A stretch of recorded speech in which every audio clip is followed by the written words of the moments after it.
በሀብት መንገድ በቀጣይ ክፍል ተመልሰን ተገናኘን። አብራችሁን ቆዩ። የሀብት መንገድ።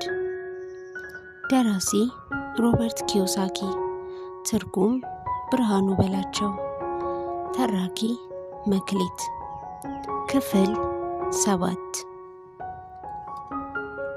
የገንዘብ ስኬታማነት ህልም ወደ ቅዠት የሚቀየርበት ታሪክ።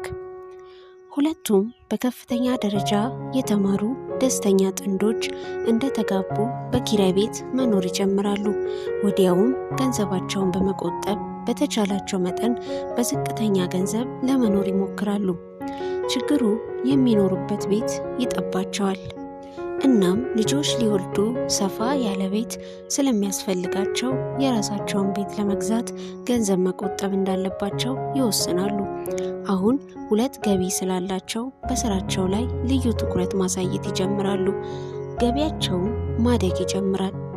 ገቢያቸው ማደግ ሲጀምር ወጪያቸውም አብረው ያድጋል። የበርካታ ሰዎች ቁጥር አንድ ወጪ ታክስ ነው። ብዙ ሰዎች የሚመስላቸው የገቢ ግብር ነው። ነገር ግን የበርካታ አሜሪካውያን ትልቁ ወጪ የጡረታ ክፍያ ነው። ለተቀጣሪ የጡረታ ክፍያ ከጤና ኢንሹራንስ ጋር ተዳምሮ የገቢን 7.5 ከመቶ ይሸፍናል። ቀሪውን 7.5 ከመቶ ቀጣሪው መክፈል ስላለበት አጠቃላዩ 15 በመቶ ነው። ይህ ገንዘብ ቀጣሪው ለተቀጣሪው ሊከፍለው የማይችለው ነው። ከዚያም በላይ ለጡረታ ከደሞዝ ላይ ለተቀነሰው ገንዘብ የገቢ ግብር ትከፍላለህ። ይህንን ይበልጥ ለመረዳት ወደ ወጣቶቹ ጥንዶች መመለስ ያስፈልጋል። ገቢያቸው ማድረጉን ተከትሎ የሚያልሙትን አይነት ቤት ለመግዛት ይወስናሉ። ቤታቸው ውስጥ ከገቡ በኋላ የንብረት ግብር የሚባል አዲስ ግብር ይጠበቅባቸዋል። ከዚያም አዲሱን ቤታቸውን ለማሳመር አዲስ መኪና፣ አዳዲስ የቤት ዕቃዎች ይገዛሉ። ድንገት ሳያስቡት ራሳቸውን በባንክና በክሬዲት ካርድ ብድር ተዘፍቀው ያገኙታል። አሁን አዙሪት ውስጥ ገብተዋል። ልጅ ይመጣል። በርትተው ይሰራሉ። ሂደቱ ራሱን ይደጋግማል። ገቢያቸው ሲያድግ ደግሞ ታክሱም አብሮ ከፍ ይላል። አበዳሪ ድርጅት ደውሎ የቤታቸው ዋጋ ከፍ ማለቱን ይነግራቸዋል። ገንዘብ እንደሚያበድራቸውና በብድሩም ከፍተኛ ወለድ የሚያወጡባቸው ያልከፈሉት ክሬዲት ካርዶች ቀድመው እንዲከፍሉ ያግባቧቸዋል። የክሬዲት ካርድ ብድሮቻቸውን ይከፍሉና እፎይ ይላሉ። አሁን ብድሮቻቸውን በሙሉ በቤታቸው ላይ ጠቅልለውታል። በየወሩ መክፈል ያለባቸው ገንዘብ ዝቅ ይላል። ምክንያቱም ጊዜውን ወደ 30 ዓመት አራዝመውታል። ጎረቤቶቻቸው ይደውሉና ሸመታ እንዲሄዱ ይጋብዟቸዋል። ለራሳቸው ምንም ነገር አልገዛም፣ ተመልክቼ ብቻ እመለሳለሁ ብሎ ይነግሩትና ይሄዳሉ። ከሄዱ በኋላ ግን የሚያስፈልጋቸው የሚመስላቸውን ነገር ሲያገኙ ያንን ንጹህ ክሬዲት ካርድ መልሰው ይከቱታል። እንደዚህ አይነቶቹን ወጣት ጥንዶች ብዙ ጊዜ ነው የማገኛቸው። ስማቸው ይለዋወጣል፣ የገንዘብ ችግራቸው ግን ተመሳሳይ ነው። ከንግግሮቼ አንደኛውን ለመከታተል ይመጡና ገቢያችንን እንዴት መጨመር እንደምችል ትነግረናለህ ብለው ይጠይቁኛል። የችግራቸው ምንጭ ያላቸውን ገንዘብ እንዴት እንደሚያጠፉት የሚያደርጉት ውሳኔ መሆኑን እንኳን አይገነዘቡም። ዋናው የገንዘብ ችግራቸው መንስኤም ይኸው ነው። የሚከሰተውን ከገንዘብ ነክ እውቀት ማነስና በንብረትና በዕዳ መካከል ያለውን ልዩነት ካለመገንዘብ ነው። ተጨማሪ ገንዘብ በየትኛውም ሰው የገንዘብ ችግር ቀርፎ አያውቅም። ችግሮችን የሚፈታው ብልሃት ነው። በብድር ለተዘፈቁ ሰዎች አንድ ጓደኛዬ አባባል አለው። መቀበሪያህን እየቆፈርክ መሆንን ስትገነዘብ መቆፈርን አቁም። ልጅ እያለን አባቴ ስለ ጃፓኖች 3 መሰረታዊ ኃይሎች ይነግረን ነበረ። የጎራዴ፣ የጌጥና የመስታወት ኃይል። ጎራዴው የመሳሪያዎች ኃይል ተምሳሌት ነው። አሜሪካ ለጦር መሳሪያ በርካታ ትሪሊየን ዶላሮችን ታፈሳለች። ስለዚህም የዓለማችን ቁንጮ የመከላከያ ኃይል ባለቤት ነች። ጌጡ የገንዘብ ኃይል መገለጫ ነው። ሕጉን የሚያወጣው ወርቁን የያዘው ነው የሚለው አባባል በተወሰነ ደረጃ እውነትነት አለው። መስታወቱ የራስ እውቀት ነጸብራቅ ነው። እንደ ጃፓኖቹ አገላለጽ ከሶስቱም የሚልቀው ዕውቀት ነው። ድሆችና መካከለኛ ገቢ ያላቸው ሰዎች ብዙ ጊዜ የገንዘብ ኃይል እንዲቆጣጠራቸው ይፈቅዱለታል። በየጠዋቱ እየተነሱ በርትተው በመስራት የሚሰሩት ነገር ለውጥ ማምጣት አለማምጣቱን ሳይጠይቁ ይቀጥላሉ። በርካቶች የገንዘብን አሰራር ሳይገነዘቡ የገንዘብ ኃይል እንዲቆጣጠራቸው ያደርጋሉ። የገንዘብ ኃይል እነሱን ለማጥቃት ይውላል። የመስታወቱን ኃይል ቢጠቀሙ ኖሮ ራሳቸውን የማደርገው ነገር ትርጉም አለ ብለው ይጠይቁ ነበረ።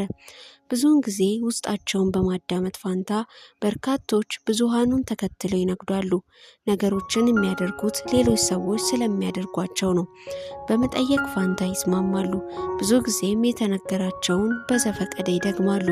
የሚደጋግሟቸው ሀሳቦችም ቤትህ ንብረት ነው፣ ቤትህ ታላቅ ኢንቨስትመንት ነው፣ አስተማማኝ ስራ አግኝ፣ ስህተቶችን አትስራ፣ 100% እርግጠኛ ያልሆንክበትን ነገር አትጀምር የመሳሰሉትን ነው። ለበርካቶች በተሰበሰበ ሕዝብ ፊት ማውራት ከሞት የበለጠ የሚያስፈራቸው ነገር ነው። ሳይካትሪስቶች እንደሚሉት በተሰበሰቡ ሰዎች ፊት የመናገር ፍርሃት ትችትን፣ መገለልን፣ ስድብን ከመፍራት የሚመነጭ ነው። አብዛኞቹ የተለዩ ናቸው እንዳይባሉ በመፍራት ለችግሮቻቸው አዳዲስ መፍትሄ ከመሞከር ይቆጠባሉ። ምሁሩ አባቴ እንደሚለው ጃፓኖች የመስታወትን ኃይል ከሁሉም አብልጠው የሚያስቀምጡበት ምክንያት እንደ ሰው ልጅነታችን እውነቱን ልናውቅ የምንችለው ወደ መስታወቱ ስንመለከት ብቻ ስለሆነ ነው። ብዙ ሰዎች ጠንቀቅ በል የሚሉት ከፍርሃት የተነሳ ነው።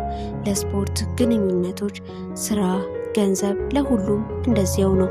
ያው ተመሳሳይ የመተቸትና የመገለል ፍርሃት ነው ሰዎችን ከመጠየቅ ይልቅ የተለመዱ አካሄዶችን በጸጋ እንዲቀበሉ የሚያደርጋቸው። ቤትህ ንብረት ነው። ቤትህን አስይዘ ከባንክ የረጅም ጊዜ ብድር ወስደ ሌሎችን ዕዳዎችን ክፈል። ጠንክረ ስራ። የስራ እድገት አገኛለሁ፣ አንድ ቀን ምክትል ፕሬዝዳንት እሆናለሁ፣ ገንዘብ ቆጥብ፣ ደሞዝ ሲጨመርልኝ የተሻለ ቤት እገዛለሁ፣ የጋራ ቁጠባዎች አስተማማኝ ናቸው ወዘተ።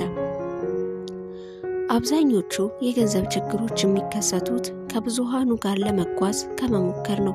አንዳንዴ ሁላችንም በመስታወቱ ወደ ውስጣችን ተመልክተን ከፍርሃታችን ይልቅ ውስጣዊ ጥበባችንን ማዳመጥ አለብን። በ16 ዓመታችን ማይክና እኔ ትምህርት ቤት ውስጥ ችግሮች ያጋጥሙን ጀመረ። መጥፎ ልጆች ስለሆንን ግን አልነበረም። ከብዙሃኑ መነጠል ጀምረን ነው። ከትምህርት መልስና ሰንበትን ለማይክ አባት እንሰራለን።